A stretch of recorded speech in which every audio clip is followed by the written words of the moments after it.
Hey, family, welcome back to Weight Loss A New You. My name is Shawn Hill, and I am a weight loss coach. And one of the things that we want to help you with is we want to help you on your weight loss journey. And now, once again, as we say at every video, we are not medical doctors. We're not giving medical advice. This is for educational and informational purposes only. So please, before you be in any kind of weight loss regimen, whether it's for food, whether it's exercise, make sure you check with your physician to make sure that you're doing it the right way.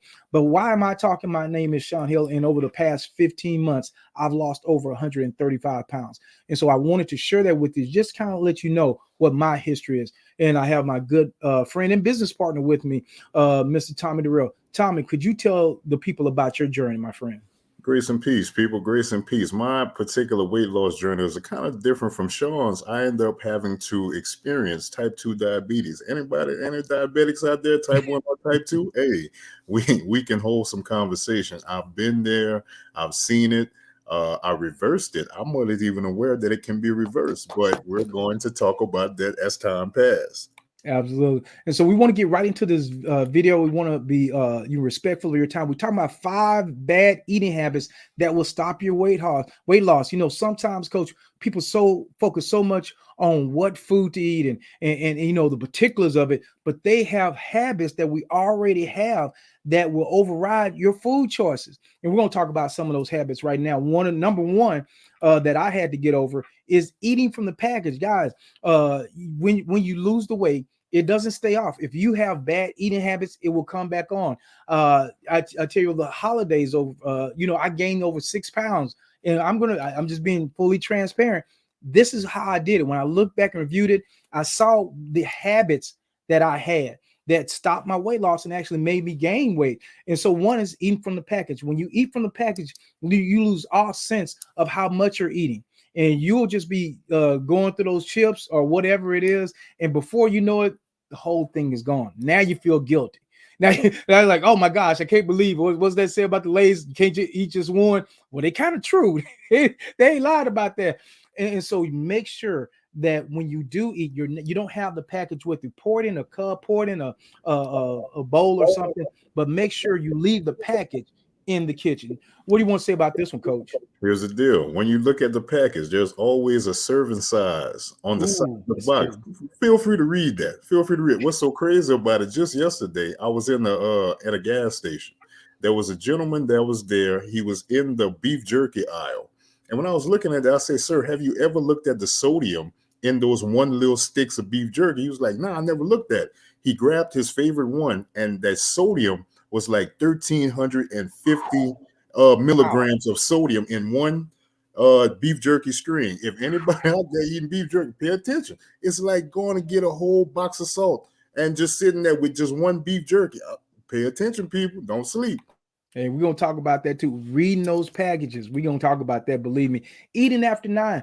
This is another thing. When we eat that late, we really just don't give our body time enough to really process that food. And so I do fasting sometimes. I try to not eat after 6. And some people can do it and some people can't. But when you go past 9, really, you're just not giving your body enough time to really process that food. And it's just laying there. It's just laying there all night.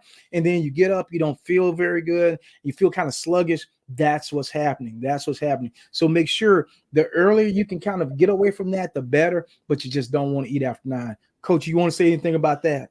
Here's the deal. You might be an individual that works the third shift, that 11 to Mm, 7 a.m. good point. So just flip it around. We're talking about 9 p.m.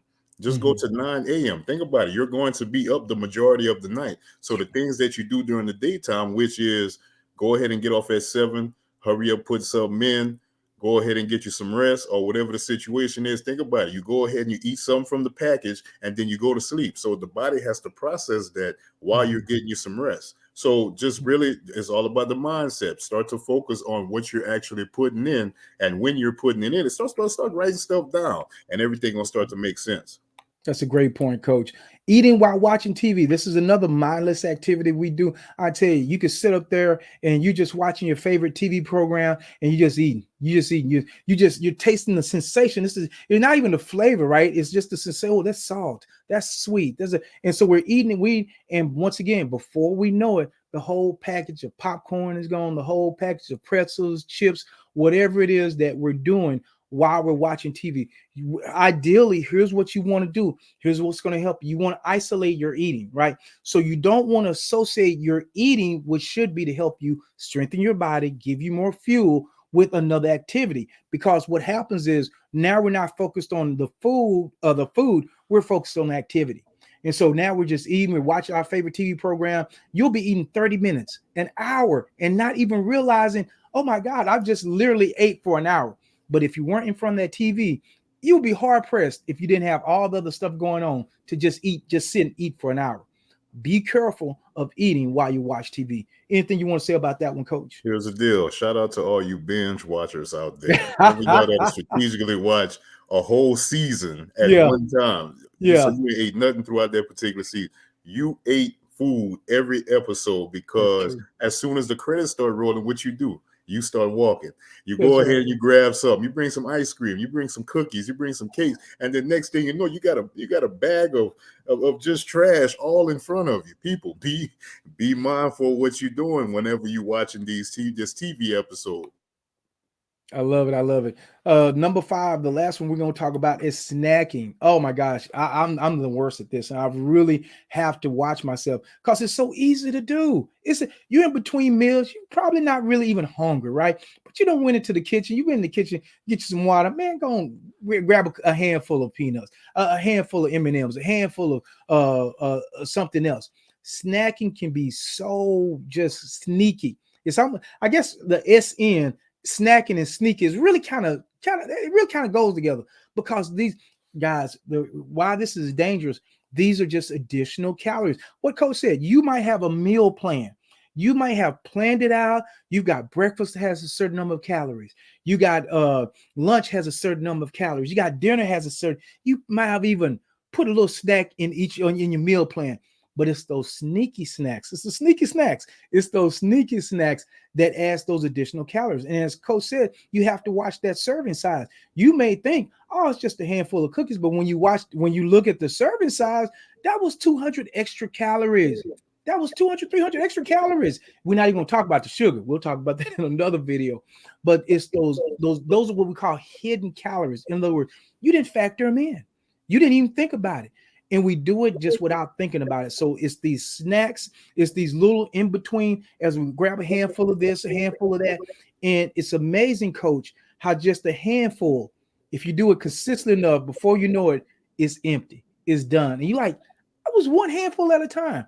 And that can be so dangerous. Go ahead, talk about snacking, Coach. Here's the deal. People, really think about it.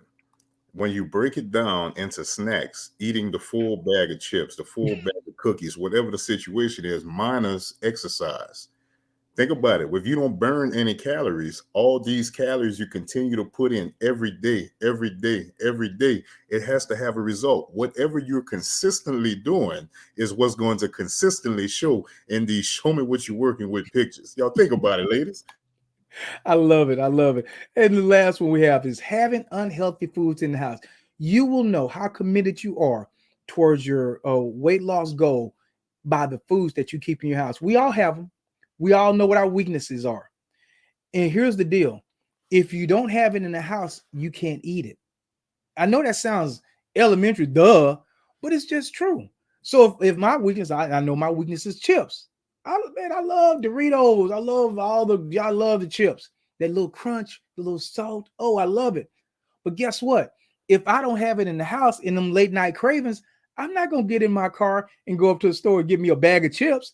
Guess what? I'll just suffer through. Okay, maybe I didn't need them. But here's what happens. Yeah, I've seen it. It happened to me so many times. If you know what, I can resist. I'm gonna use my willpower, and you'll go past it one time, two time, three. Oh, but that fourth time, oh man, something's gonna happen, and you're gonna give in.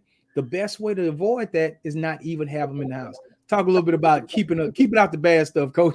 Well, Sean, well, Tommy, I got 4 or 5 kids at the house. They gotta have their snacks, so it's a struggle for me because I buy it for them, and then I find myself eating it. Well, here's the deal, people: have your own particular personal snacks. Their snacks is good for them, but Mm-hmm. at the same time, be the change of the narrative. Think about it. You're the one that's purchasing all these snacks.